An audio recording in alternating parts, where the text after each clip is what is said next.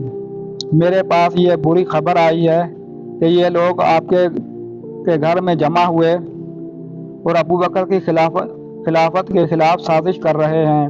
اگر ان لوگوں کو روکا نہیں گیا تو خدا کی قسم میں ان کے گھر جلا دوں گا۔ یہ کہہ کر حضرت عمر لوٹ آئے اور جب علی اور زبیر گھر واپس آئے تو فاطمہ نے ان سے کہا کہ کیا آپ کو پتہ ہے کہ عمر یہاں کیوں آئے تھے اور مجھ سے ایک عہد لیا کہ اگر تم لوگوں نے حضرت ابو بکر کی خلافت کے خلاف سازش کی تو تم لوگوں کے گھر جلا دیں گے۔ خدا کی قسم عمر اپنے عہد کو پورا کریں گے، اس لیے میرے گھر سے اس ارادے سے چلے جائیں کہ اپنے ارادے اور خیالات کو ملتوی کر دیں اور دوبارہ میرے گھر میں اس ارادے سے نہ آئے۔ علی اور زبیر گھر چھوڑ کر چلے گئے اور دوبارہ وہاں جمع نہیں ہوئے جب تک انہوں نے حضرت ابو بکر کی بیعت نہ کر لی۔ کنز الاعمال اس روایت کے ذریعے کچھ نکات واضح اور صاف ظاہر ہوتے ہیں۔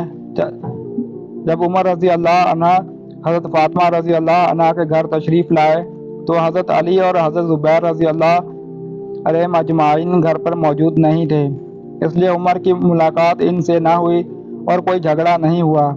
حضرت عمر رضی اللہ عنہ فاطمہ رضی اللہ عنہ کے ساتھ نہایت عزت کے ساتھ پیش آئے اور ان کو یہ بھی بتایا کہ آپ رضی اللہ عنہ ان کے بچوں سے زیادہ محبوب ہیں۔ عمر رضی اللہ عنہ نے حضرت فاطمہ کو کسی طور پر نہیں دھمکایا تھا۔ جب حضرت عمر نے حضرت فاطمہ کا گھر چھوڑا تو حضرت فاطمہ اور ان کا گھر بار بالکل صحیح سالم تھا، ان کو کوئی نقصان نہیں پہنچایا گیا تھا۔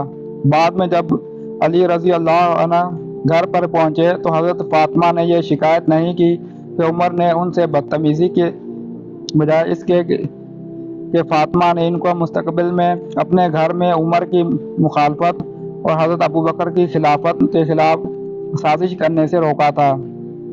حضرت علی رضی اللہ عنہ اور زبیر رضی اللہ عنہ نے حضرت ابو بکر کے ہاتھوں بغیر کسی مجبوری اور دباؤ کے بیعت کر لی تھی۔ یہ الزام حضرت عمر پر لگایا جاتا ہے کہ انہوں نے حضرت علی رضی اللہ عنہ کا گھر توڑا اور دروازہ توڑا اور علی اور فاطمہ کے پاس غیر مہذبانہ انداز میں گئے۔ ان کے اس عمل سے فاطمہ کا حمل ثابت ہو گیا۔ یہ تمام الزامات جھوٹ اور من گھڑت ہیں۔ اللہ تعالی ہمیں ایسے الزامات اور جھوٹے قصوں سے بچنے کی توفیق عطا فرمائے۔ بہت جلد ایک نئی ویڈیو کے ساتھ ملتے ہیں۔ خدا رب العزت آپ کا حامی اور ناصر ہو۔